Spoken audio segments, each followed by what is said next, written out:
Hablamos de lo que sucedió ayer en el Congreso de la Nación, un verdadero revés al gobierno nacional, teniendo en cuenta que fueron rechazados los vetos del presidente de la Nación a varias cuestiones.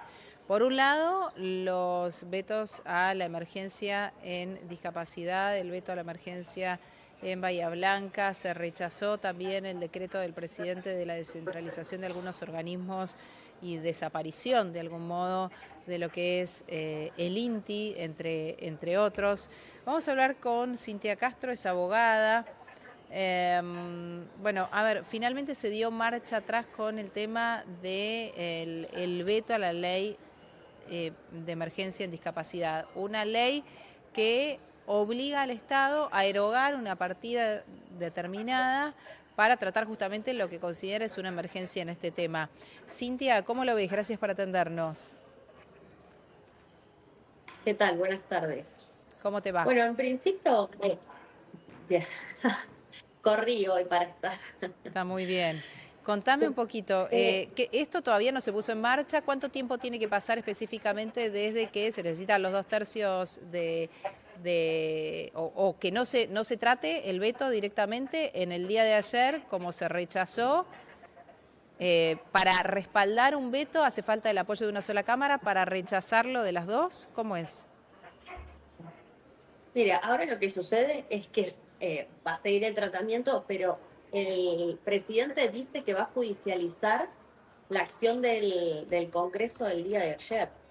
Esto es un riesgo absolutamente previsible porque ya lo había mencionado. Entonces, si nosotros hablamos de la ley de discapacidad en este sentido, tenemos que hablar si el gobierno está dispuesto a encuadrar toda su conducta y toda su gestión pública, toda su gestión de gobierno frente a la legalidad de la Constitución. ¿Qué es lo que garantiza? Es lo que le da el marco al presidente de actuación y es lo que garantiza también la democracia. La emergencia en discapacidad en este sentido es plenamente legal y constitucional. Responde a una manda, a un mandato que le da autoridad al Congreso, porque obliga. No es que el Congreso está caprichosamente como el presidente a alargar leyes. Con, el Congreso, la Constitución obliga al Congreso a dictar medidas de acción. Estas medidas de acción, por supuesto, son en favor a personas con discapacidad en este sentido, entre otros grupos vulnerables. Ujú. Uno de los más vulnerables es el de discapacidad, porque impacta no solamente con las personas que tienen discapacidad, sino también con aquellos que son auxiliares y que trabajan en favor de estas personas, Sí, por eso porque no hay escuchamos tantos presupuesto. testimonios de aquellos que tuvieron que cortarle las terapias a sus hijos con alguna, eh, bueno, con alguna capacidad, iba a decir patología, pero no sé si entra en esos términos. Y esto obviamente no son chicos, en muchos casos, dependientes de esos tratamientos, ¿no? Claro, pero acá lo que el gobierno está primando, de alguna forma, es un privilegio que considera que tiene este grupo vulnerable. Y la Mm. discapacidad no es un privilegio, es una respuesta, sus necesidades tienen que ser respondidas de alguna forma, tienen que obtener respuestas por parte del gobierno. Ujú. La Constitución expresamente le ordena en el artículo 75 al Congreso a analizar estas circunstancias. Ujú. Y después también tenemos que ver que frente a cualquier omisión que tenga el Estado de manera deliberada, específicamente el Poder Ejecutivo, en implementar una ley que equivale, en este caso, a una violación de jerarquía constitucional, debe afrontar consecuencias internacionales. Mm. No afectaría tampoco las cuestiones económicas, como se dice, porque el Pacto Internacional de, de Derechos Económicos impone al Estado la utilización de los máximos recursos disponibles para ejecutar y asegurar también la efectividad de los derechos de los grupos más vulnerables. Ujú. No se, bajo ningún punto de vista se admiten retrocesos arbitrarios como está haciendo el presidente, porque en realidad lo que hace el presidente es Mm. justificar en una casi obsesión económica que tiene derechos que ya están garantizados y derechos que no puede quitar. La Ujú. Corte Interamericana también ha condenado a distintos estados en relación a esto. eh, y bueno, y la economía no está afectada. Uno de los argumentos justamente es ese, pero no está afectada. No está afectada porque hay tres importantes razones que el Congreso ha primado y que ha tenido en cuenta justamente para que cualquier accionar judicial del gobierno sea desechado en sede judicial. Ujú. Una es la temporalidad, Ujú. la emergencia, porque es una ley de emergencia. Sí.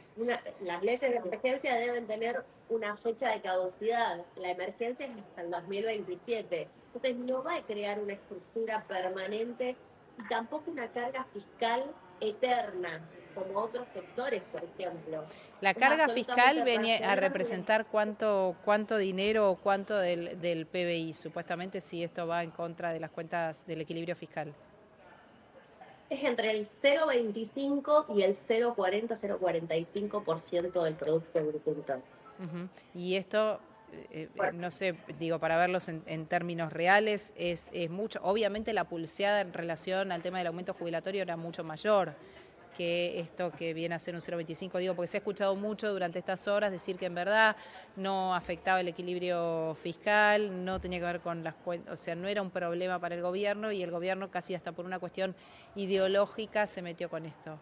Yo no sé si vos representás familias o parte del colectivo que tenga esta problemática como letrada. sí, estoy habilitada no en este momento, pero lo Mm, he hecho antes y estoy habilitada para hacerlo. mm, Lo que sucede acá, a ver, no es una decisión política, porque la discapacidad no es una decisión política. Los grupos vulnerables deben ser protegidos por el Estado. Hoy el Estado es representado por un gobierno, ujú. mañana va a ser por otro gobierno y los derechos tienen que seguir siendo garantizados por todos los gobiernos. Hoy es el violeta, mañana el amarillo, pasado el rosa, el gris, el negro. Ujú. Todos los gobiernos tienen un deber de encuadrar sus decisiones de política pública y su gestión de gobierno frente a lo que dice la Constitución. ¿Y cómo Entonces, el imaginas intento de... la judicialización? Digo, el gobierno va a la justicia. Mientras esto dure, hoy hay luz verde para la emergencia, ¿no? Digo, el gobierno tendría que erogar esa partida. Ahora, ¿qué puede lograr yendo a la justicia? ¿Poner un paraguas legal que no tener que destinar esos recursos hasta tanto la justicia se expida sobre la cuestión de fondo o cómo es? Bueno, sería un antecedente negativo que le den curso a las intenciones del gobierno a que esto no suceda. El Mm, intento del gobierno de no implementar la ley, una vez que esté promulgada por la insistencia bicameral, porque es lo que él manifiesta, que es una insistencia del Congreso, sería un acto de inconstitucionalidad por omisión. ujú. La Constitución es claro, si el Congreso insiste con el 2/3, la ley rige y debe promulgarse. Ahora, si se judicializa su aplicación, implica que, el Ejecutivo se coloca en estado de rebeldía frente al Congreso y eso puede generar acciones de amparo, medidas cautelares, las medidas cautelares colectivas, porque estamos hablando de un grupo específico.